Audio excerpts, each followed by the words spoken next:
नमस्कार दोस्तों, आज की शिक्षण योजना का प्रकरण है तुर्क आक्रमण। कक्षा 7 से विषय हमारा इतिहास और नागरिक जीवन, जिसमें दिनांक, कक्षा, विषय, अवधि, कालांश आपके विद्यालय का नाम रहेगा। सीखने के प्रतिफल: बच्चों को तुर्क आक्रमण के समय भारत की स्थिति का ज्ञान है। बच्चों को तुर्क राजाओं के आक्रमण का पता है। सीखने सिखाने की सामग्री: कुछ तुर्क राजाओं के तथा भारतीय राजाओं के चित्र इसमें हो सकते हैं। सीखने सिखाने की प्रक्रियाएं और गतिविधियां, इसमें चरण, अवधि और आकलन के तरीके रहेंगे। शिक्षण के आरंभ में शिक्षक बच्चों को तुर्क आक्रमण के समय भारत की स्थिति के विषय में बताएंगे। इसकी अवधि 5 मिनट रहेगी, साथ में परिचर्चा भी रहेगी। बच्चों, उस समय भारत 100 से भी अधिक राज्यों में विभक्त हो चुका था। समाज जाति पाति तथा भेदभाव के बंधन पर आधारित था। भारतीय समाज अपने खान पान और आचार विचार को श्रेष्ठ समझता था। शिक्षण के दौरान शिक्षक बच्चों को बताएंगे कि बच्चों, आज हम तुर्क राजाओं द्वारा भारत पर किए गए आक्रमणों के विषय में जानेंगे, जिसकी अवधि 25 मिनट रहेगी, साथ में परिचर्चा भी रहेगी। कुछ तुर्क आक्रमणकारी जैसे महमूद गजनबी। भारत पर पहला बड़ा तुर्की हमला गजनी राज्य के राजा महमूद गजनबी ने किया।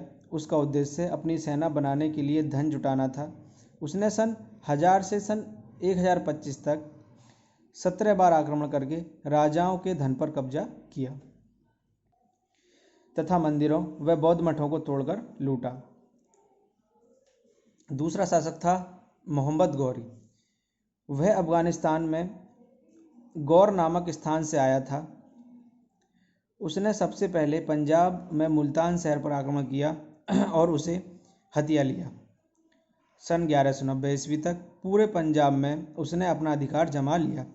सन 1991 ईस्वी से तराइन नामक स्थान पर अजमेर के राजा पृथ्वीराज चौहान तथा मोहम्मद गौरी के बीच युद्ध हुआ।